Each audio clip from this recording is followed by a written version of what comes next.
Selamat pagi sahabat Lombok Programming Academy dan sahabat-sahabat pejuang keadilan untuk kasus kopi sianida Jessica Kumala Wongso yang berada di seluruh tanah air Indonesia ya.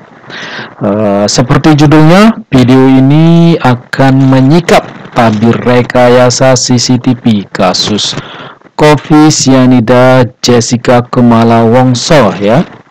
Jadi video ini saya buat untuk mendukung perjuangan yang sedang digaungkan oleh Dr. Eng Rismon Hasianipar ya, yang merupakan dosen saya ya, dan guru saya, serta untuk mendukung tim kuasa hukum ya, tim kuasa hukum Bang Otto Hasibuan.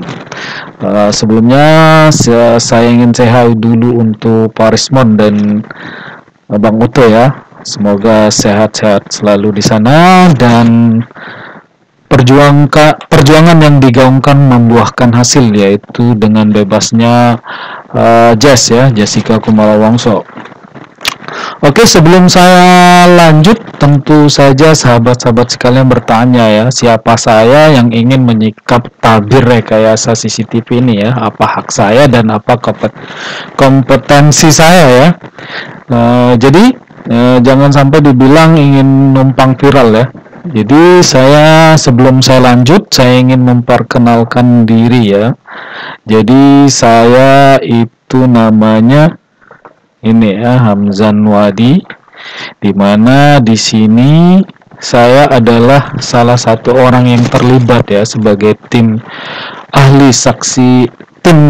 saksi ahli IT ya untuk kasus Jessica Kumala Wongso pada saat itu. Nah, dimana saya mendampingi Dr. Rismon Hasianipar ya. Sini kalau dilihat di gambar ini yang berada di sebelah kanannya ya, kalau dari gambar ini di sebelah sampingnya Pak Rismon itu adalah saya ya. Jadi saya ini saya ya teman-teman. Jadi saya bertugas sebagai asisten yang membantu dalam analisa video waktu itu. Jadi saya berkesempatan untuk mendampingi beliau ya. Oke, jadi kalau dilihat ini foto saya yang jelas ya sama Pak Rismon waktu sidang kesaksian di pengadilan. Ini saya yang sebelah, ini Pak Rismon ya. Nah, ini salah satu dokumentasi ya pasca sidang tengah malam waktu itu tanggal 16 September 2016. Jadi ini kalau nggak salah ini jam 12 malam ya, pasca sidang selesai kami menyempatkan foto dengan Jessica. Oke, karena waktu itu rencananya sehari kemudian kami akan balik ke Lombok. Oke, ini dia saya bersama Pak Rismon setelah balik ke Mataram, ke Lombok ya. Ini di kampus Universitas Mataram, kampus teknik ya, Universitas Mataram. Oke, sahabat sekalian, jadi pada video kali ini, pada video yang akan saya sampaikan nanti terkait menyikap tabir rekayasa CCTV kasus kopi sianida Jessica Kumala Wongso ini, saya akan bercerita dari sudut pandang saya ya sebagai orang yang terlibat dalam kasus itu ya. Jadi saya akan menyampaikan apa yang saya alami, mulai dari bagaimana saya bisa diajak menemani beliau, sampai hal-hal teknis ya, kami nanti bagaimana kami menemukan kejanggalan ya rekayasa yang dilakukan oleh pihak saksi ahli dari kepolisian waktu itu. Dari sampai nanti detailnya ya di video-video selanjutnya. Oke, teman-teman, itu dia pengantar sekilas perkenalan dari saya sebagai orang yang terlibat dalam kasus tersebut ya, sebagai tim saksi ahli IT pada waktu itu. Oke sahabat sekalian, sahabat pejuang keadilan ya, dulu pada saat itu kami menggunakan terminologi dugaan rekayasa ya terhadap CCTV yang menjadi barang bukti ya pada kasus itu. Nah sekarang Pak Rismon itu sudah dengan lantang dan keras mengatakan bahwa itu sudah rekayasa, jadi nggak pakai kata dugaan ya, dugaan. Dan saya akan mendukung hal tersebut ya. Saya mendukung pernyataan Pak Rismon yang menyatakan bahwa itu adalah rekayasa CCTV ya, yang dilakukan oleh saksi ahli dari kepolisian ya. Jadi memang kasus tersebut apa adanya, seperti apa yang disampaikan atau disuarakan sekarang oleh Pak Rismon ya. Oke teman-teman, sebelum kita bahas terkait tabir rekayasa ya, menyikap tabir rekayasa apa saja yang dilakukan pada barang bukti CCTV, saya akan bercerita kepada sahabat-sahabat sekalian awal mula dari kami bisa terlibat dalam kasus tersebut. Oke. Saya sebagai asisten ya, di sini sebagai asisten dari Pak Rismon, saya memang membantu beliau atau mengasisteni beliau di kampus ya. Jadi pada saat itu beliau sering keluar kota dan keluar negeri malah ya untuk tugas-tugas di Jepang. Saya di kampus membantu beliau untuk mengajar adik-adik tingkat di sana serta membantu ini bimbingannya. Jadi pada waktu itu sekitar beberapa hari kalau nggak salah seminggu sebelum tampil di pengadilan, beliau itu datang ke Mataram ya. Beliau itu datang ke Mataram untuk mengurus bimbingan dan mahasiswanya ya, sekaligus kata beliau di belakang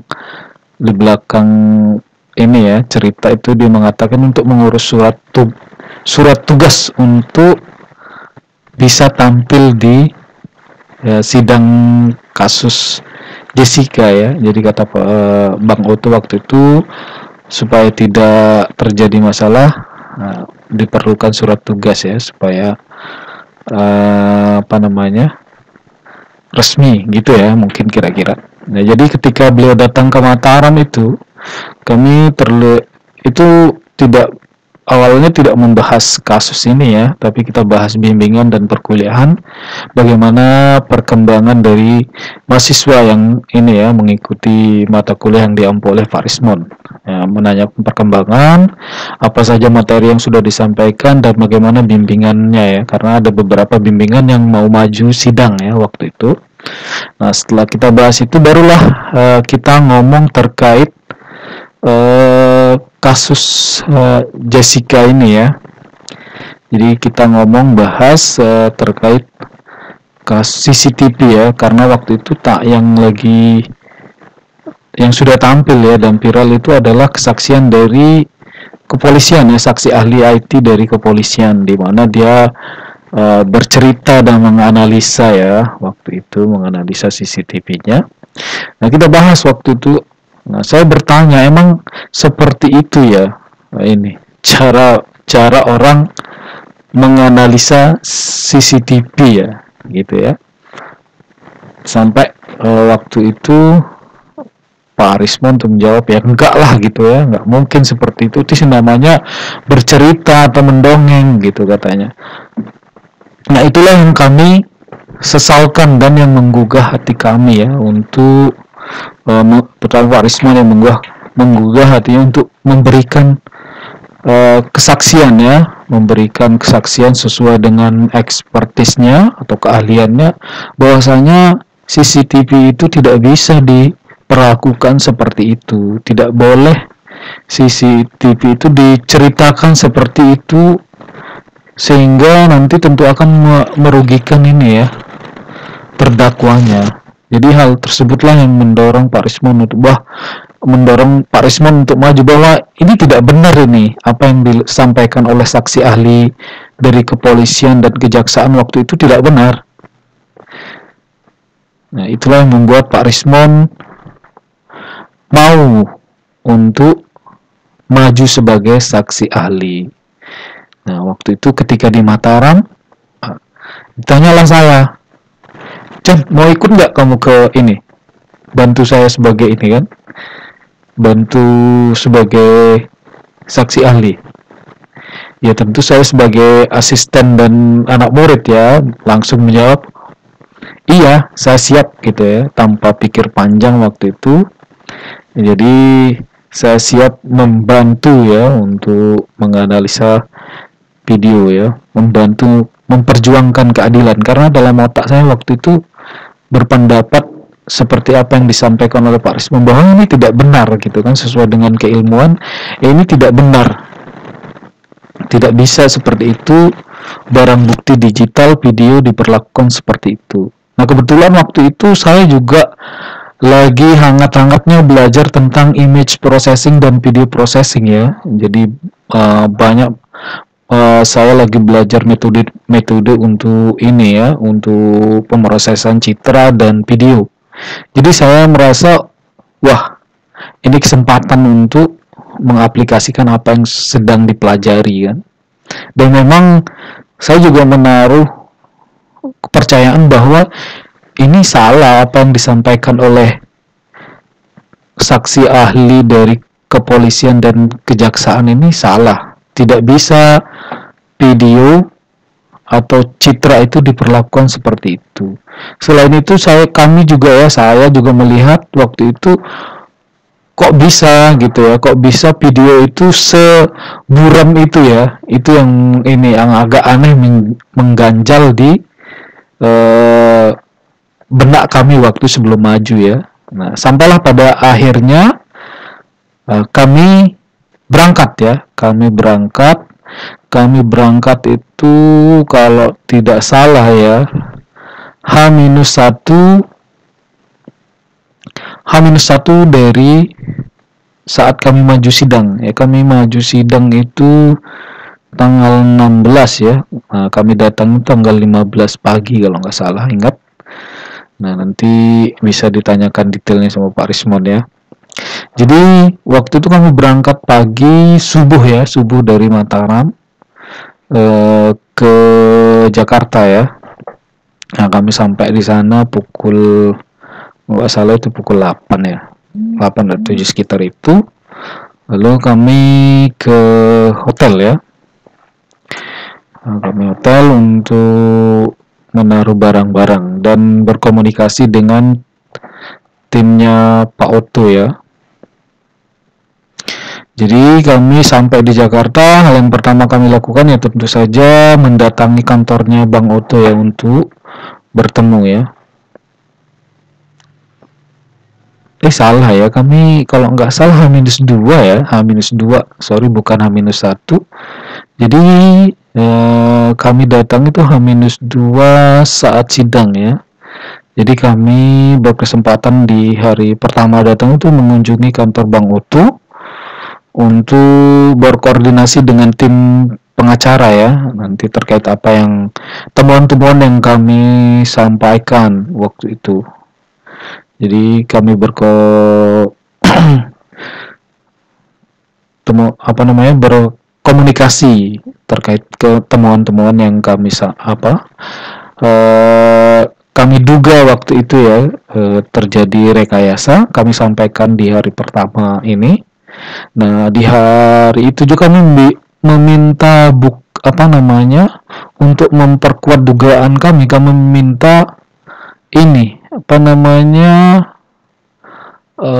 BAP ya, BAP dan barang bukti digitalnya, CCTV yang ada di DVR ataupun di flash disk yang dia gunakan.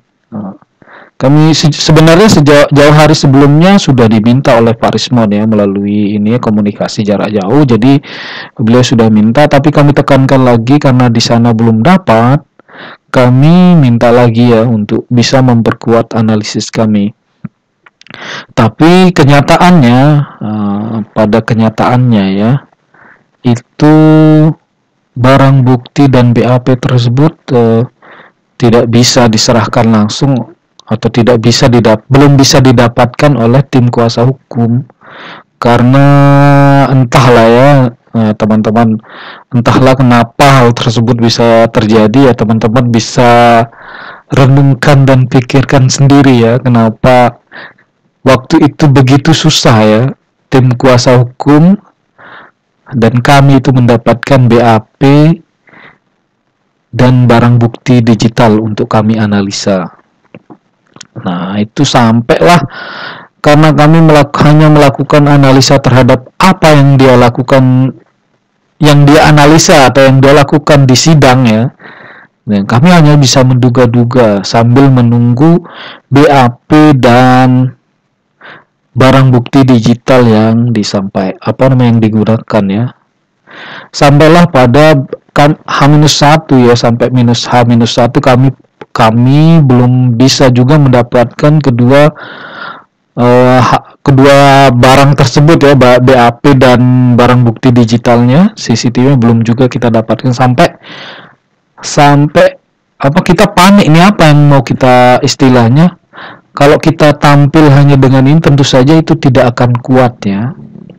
Sampai kita tunggu-tunggu dan kita baru bisa mendapatkan BAP dan ininya ya, dan barang bukti bukan barang bukti digital malahan ya, karena barang bukti digitalnya itu tidak bisa didapatkan. Kita baru bisa dapatkan BAP sama video itu jam 12 malam.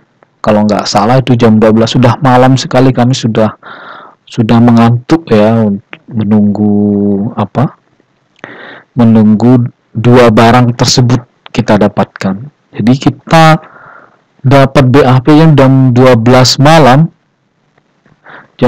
malam lebih ya, dan videonya itu adalah bukan video barang bukti, tapi itu adalah video dari TV ya, video rekaman dari beberapa stasiun TV ketika saksi dari pihak kepolisian tampil di persidangan. Itu yang kita dapatkan. Jadi yang kita analisa bukan video realnya ya, video barang bukti asli atau barang bukti yang sudah diambil di flash disk, itu bukan itu ya. Video yang kami dapatkan adalah video dari beberapa stasiun TV yang menampilkan saksi ahli IT dari pihak kepolisian dan JPU ya. Itu yang kita dapatkan, karena ternyata kita tidak bisa mendapatkan barang bukti CCTV tersebut, barang bukti yang sudah ada di flash disk ataupun yang asli, yang dari DVR-nya, kita tidak bisa. Jadi pihak pengacara dari kuasa hukum Jessica itu tidak bisa mendapatkan itu. Sangat susah katanya ya. Entahlah kenapa hal tersebut bisa terjadi. Apakah itu memang prosedurnya atau apa ya, yang teman-teman lain bisa menilai, atau yang punya pendapat misalnya yang sering bergelut dengan barang bukti digital di kepolisian, mungkin bisa komen ya nanti di sini kenapa hal tersebut bisa terjadi. Oke, jadi yang kami analisa mulai dari jam 12 malam sampai jam 3 pagi itu adalah BAP yang baru saja kita dapatkan, dan barang bukti rekaman dari beberapa stasiun televisi gitu. Itu ya teman-teman, sahabat pejuang keadilan. Jadi itu dia proses analisis awalnya ya. Jadi kita hanya analisa BAP dan video rekaman dari beberapa stasiun TV. Itulah yang kita analisa. Walaupun demikian, kita tetap karena memang dugaan kita sangat kuat waktu itu ya, jadi walaupun sedemikian rupa kita dihambat, tapi ada ketemu juga itu barang kan, ketemu juga beberapa dugaan. Waktu itu kita katakan dugaan ya, tapi beberapa rekayasa yang dilakukan oleh saksi ahli dari pihak kepolisian dan JPU waktu itu. Jadi rekayasa yang dilakukan yang kita temukan dari BAP-nya ya, yang dia sendiri tulis, itu berupa perbedaan resolusi ya, resolusi pada kamera yang sama ya. Itu terjadi perbedaan resolusi, khususnya pada beberapa scenes yang menjadi narasi kuat bahwa Jessica itu menaruh cyanida ya. Itu di sanalah terjadi reduksi frame atau pengkerdilan ukuran frame ya, sehingga mengakibatkan videonya kabur ya, objek-objek pada videonya kabur. Nah, itu waktu itu ya teman-teman. Jadi itu dia cerita singkat ya, awal mula saya terlibat dengan kasus ini ya, sebagai tim saksi ahli kasus kopi cyanida Jessica Kumala Wongso ya, untuk bidang IT-nya, terus analisis rekayasa pada CCTV-nya ya teman-teman. Oke teman-teman, untuk cerita dan analisis selanjutnya kita akan sampaikan pada video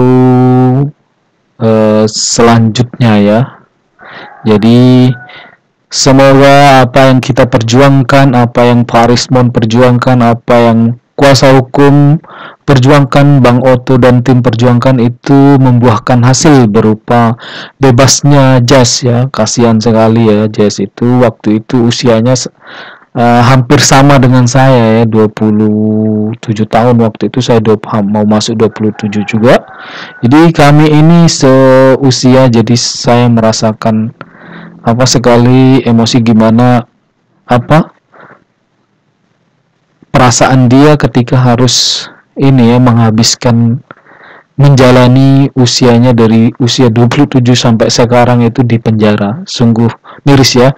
Jadi semoga video ini bisa membantu perjuangan dari teman-teman kuasa hukum dan Pak Rismon, karena memang ini sudah di luar nurul ya, di luar nurul sekali. Banyak sekali hal-hal janggal yang terjadi. Oke teman-teman, sekian video kali ini. Saya dan Pak Rismon sangat berharap apa yang diperjuangkan melalui video ini bisa membuahkan hasil, di mana Jess bisa bebas tahun ini ya. Oke teman-teman, untuk yang mau melihat profil saya ini sebenarnya seorang penulis juga ya, seperti Pak Rismon. Jadi saya dididik oleh seorang penulis dan saya menjadi seorang penulis juga. Buku saya bisa dilihat di sini ya, di Google Play. Oke, di sini ada hampir 22 buku ya, untuk bahasa Inggris sama bahasa Indonesia. Dan ini juga buku saya di Amazon ya, ada 4 ya buku IT ya, untuk programming praktis yang saya yang saya tulis ya, dan saya terbitkan sendiri di Amazon. Oke, sekian teman-teman, sampai jumpa pada video selanjutnya ya. Kita singkat tabir rekayasa CCTV yang dilakukan pada kasus kopi cyanida Jessica Kumala Wongso ya. Mohon maaf apabila ada kesalahan dalam penyampaian atau narasi ceritanya. Maklum, ini saya bercerita yang ini ya, kisah yang sudah lama ya, istilahnya sudah terjadi tahun 2016. Sekarang 2014, sudah 2024 ya, sudah 8 tahun yang lalu. Oke, sekali lagi mohon maaf apabila ada yang salah saya sampaikan, dan apabila ada kesalahan dalam narasi silahkan dikoreksi. Karena tujuan dari video ini adalah untuk mendukung dan mensupport perjuangan dari Bang Oto Hasibuan dan Parismon Hasiolan Sianipar. Terima kasih, sampai jumpa pada video selanjutnya. Bye-bye.